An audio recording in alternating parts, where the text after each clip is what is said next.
গতকাল থেকে একটা ভিডিও নিয়ে বেশ আলোচনা হচ্ছে, সামাজিক মাধ্যমে দেখছি। প্রথম সামাজিক মাধ্যমে আসলো, পরে আমাদের মেইন স্ট্রিম মিডিয়াতেও সেটা এসছে। সেটা হলো একটা রেস্টুরেন্টে এনসিপির নেতাদের সাথে সরকারের উপদেষ্টা জনাব আসিফ মাহমুদ সজীব ভুঁইয়া গেছেন এবং বেরিয়ে যাচ্ছেন তারা, এরকম একটা ভিডিও আমাদের সামনে এসছে। আমি মন্তব্যে এটা দিয়ে দেবো, আপনারা একটু দেখে নেবেন। আমি ধারণা করি এর মধ্যেই অনেকে দেখে ফেলেছেন। এটা আমাদের রাজনীতির জন্য খুবই সিগনিফিক্যান্ট একটা নিউজ তো বটেই।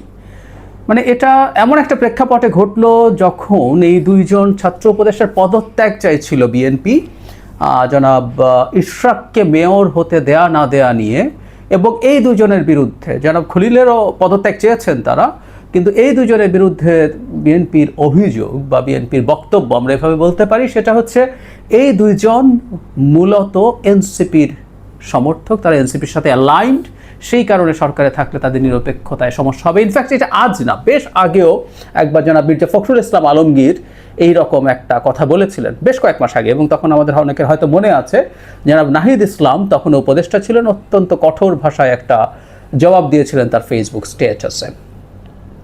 সেটা অবশ্য বলা বাহুল্য, তখন এনসিপি তৈরি হয়নি, এনসিপির ছিল না তখন, বৈষম্য বিরোধী ছাত্র আন্দোলন ছিল, জাতীয় নাগরিক কমিটি ছিল, তাদের অনেকেই ওটা শেয়ার করেছিলেন। তো ওদের অ্যালাইনমেন্ট আসলে ইজ ভেরি ক্লিয়ার আগে থেকে। বাকি যে দুজন আছে জনাব মাহফুজ আলম এবং আসিফ মাহমুদ সজীব ভুঁইয়া, নাহিদ ইসলাম যে এনসিপির সাথে অ্যালাইন্ড, এটা মানে একেবারে ক্লিয়ারলি প্রমাণ হলো। তিনি রিজাইন করে এসে এই দলের হাল ধরলেন। বাকি দুজনও আসলে তাদেরই লোক, তাদের এই সাথে অ্যালাইন্ড, এই আলোচনা আছে। আর প্রায় বলি কথাটা, আসলে এই দেশে আমরা যারা থাকি, ওই দলগুলো যারা করেন, ওই দলগুলোতে আমাদের পরিচিত লোকজন আছে। বিশেষ করে যারা মাহফুজ আলম প্রথম থেকে যখন নাগরিক কমিটি হয়েছে, তার বহু ক্ষেত্রে বহু জায়গায় তিনি ইন্টেলেকচুয়ালি কাজ করেছেন, কানেক্টেড আছেন, তিনি এখনও আছেন, এটা জানা যায়। কেউ বলবেন যে আপনার কাছে কি ভিডিও আছে, ভিডিও ছাড়া কোনো কিছু প্রমাণ করা যাবে না, তা হতে পারে না। যাই হোক, এই জিনিসগুলো আমরা জানি। জনাব আসিফ মাহমুদও একইভাবে দলের সাথে ইনভলভড আছেন, তার বন্ধু বান্ধবের সাথে ইনভলভড আছেন, এতে কোনো রকম কোনো সন্দেহ নেই। আর এখন তো এই ভিডিওটা সামনে আসলোই, এই ভিডিওর সামনে না আসলেও আসলে কী বা হতো। এবং এই ভিডিওটা নিয়ে এখন পর্যন্ত অন্তত জনাব আসিফ মাহমুদকে প্রতিবাদ করতে দেখা যায়নি যে না এটা আমি নই, কারণ ওই ভিডিওতে তিনি মাস্ক পরা ছিলেন, তাই একটা সম্ভাবনা থাকতেও পারতো যে এটা আমি নই বলার, কিন্তু তিনি বলেননি, তাই আমরা ধরেই নেব এটা তিনি। তার প্রশ্নটা হচ্ছে তিনি মাস্ক পরে সেখানে গেছেন, তার মানে তিনি তার আইডেন্টিটি সামহাউ লুকানোর চেষ্টা করেছিলেন সেখানে। এটাই হলো মূল সমস্যার জায়গা।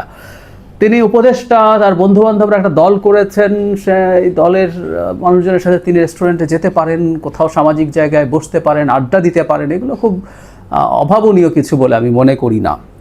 সরকারি উপদেষ্টাদের সাথে আমাদেরও দেখা সাক্ষাৎ হয়েছে, কথাবার্তা হয়েছে, এটা হতে পারে, এটা সমস্যার কিছু নেই, কিন্তু তিনি মাস্ক পরে তার আইডেন্টিটি লুকানোর চেষ্টা করছেন, এটা হলো সবচেয়ে বড় ব্যাপার। এবং এটা এক ধরনের প্রমাণ যে তারা আসলে এই দলের সাথে অ্যালাইন্ড আছেন। আমি আসলে এই ভিডিওকে ভিত্তি করে কথাগুলো বলছি একটা প্রসঙ্গ ধরার জন্য, কিন্তু আসলে মূল আলোচনাটা হচ্ছে এই দুজনের সরকারে থাকা উচিত না।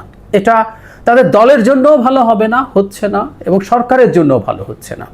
কারণ যখন সরকারে এইরকম দুজন থাকেন যারা অলমোস্ট ক্লিয়ারলি জাস্ট তারা পদে নেয় যে এই দলের সাথে আছেন, সেটা সমস্যা তৈরি করে।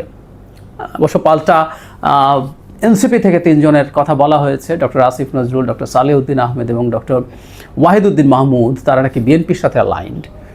ইনফ্যাক্ট এই ক্যাবিনেটের বিভিন্ন দল, ইভেন জামায়াতের সাথেও অ্যালাইন্ড লোকজন আছে বলে শোনা যায়, জানা যায়, নাম সহই আমরা টু সাম এক্সটেন্ট জানি, কিন্তু কেউ কোনো রকমভাবে তার প্রতি সফট কর্নার আছে, অ্যালাইন্ড আছেন, বা কোনো এক কালে তাদের সাথে কোনো না কোনোভাবে জড়িত ছিলেন, বা এই যে মির্জা ফখরুল ইসলাম আলমগীরের ব্যাচমেট যেন ডক্টর সালেউদ্দিন আহমেদ এবং ডক্টর ওয়াহিদুদ্দিন মাহমুদ সম্পর্কে অভিযোগ হচ্ছে এরকম। সো এগুলো যদি সরিয়েও রাখি, এগুলো খুবই ভাষা আমরা ওগুলো নিয়ে আলাপ করতে না চাই, কিন্তু এই দুইজনের ব্যাপারটা একেবারেই খুবই স্পষ্ট, এবং এটা এই সরকারের ভবিষ্যতের কর্মপন্থায় সমস্যা তৈরি করবে। কারণ এই মুহূর্তে সরকারের উপর ডিস্ট্রাস্ট তৈরি হচ্ছে বিভিন্ন রাজনৈতিক দলের তো বটেই, সমাজের বিভিন্ন অংশের, যে এই সরকার কারোর প্রতি বায়াসড। আমি ব্যক্তিগতভাবে মনে করি, আপনারা অনেকে এটার জন্য আমাকে কোনো দল বা কোনো দেশের সাথে লাইন করে তাদের দালাল বলছেন, সেই ঝুঁকি নিয়েও বলছে। আমি মনে করি এই দুজন থাকাই সরকারের নিরপেক্ষতাকে প্রশ্নবিদ্ধ করে, এবং এই নিরপেক্ষতা প্রশ্নবিদ্ধ হওয়ায় ভবিষ্যতে সরকারের যে মূল কাজ নির্বাচনের দিকে এগিয়ে যাওয়া, তাতে সব দলের যে আস্থা ফেরত পাওয়া, সেগুলোতে সংকট তৈরি হবেই। এই দুজন যদি জনাব নাহিদ ইসলামের মতো রিজাইন করে 7 দিনের মধ্যেই, 7 দিন হওয়ার আগেই একটা দলের দায়িত্ব নিয়েছিলেন, তারা যদি সেরকম কিছু করেন সেটা খুব বড় প্রশ্ন তৈরি করবে। কারণ তার আগ পর্যন্ত তারা এই সরকারে থেকেছেন, তাই এই প্রশ্নটা আসতেই পারে যেখানে কনফ্লিক্ট অফ ইন্টারেস্টের প্রশ্ন আছে। আমরা এই প্রশ্ন তখন করতেই পারবো, বা আমরা এখনও করি, যে এই দুজন বসে বসে কি তাহলে তাদের দলের জন্য কাজ করছেন? যেমন জনাব নাহিদ ইসলামকে নিয়ে আমরা একই প্রশ্ন করতে পারি। তিনি তো হঠাৎ করে না ফাইন মর্নিং সিদ্ধান্ত নিয়ে রিজাইন করেন নাই, স্বপ্নে দেখলেন আমার তো এনসিপিতে জয়েন করা দরকার, এর আগে উনি ভাবেনই নাই, তা তো হতে পারে না। তো উনি মনের মধ্যে অন্তরে এনসিপিকে লালন করে সরকারে থেকেছেন, তারপর তিনি এসে সেখানে জয়েন করেছেন। একই ঘটনা এই দুজনের ক্ষেত্রে ঘটারও প্রায় নিশ্চিত, আমরা জানি এটা। এখনও তারা ভালোভাবেই ইনভলভড আছেন। এগুলো প্রত্যেকটাই সংকট তৈরি করে।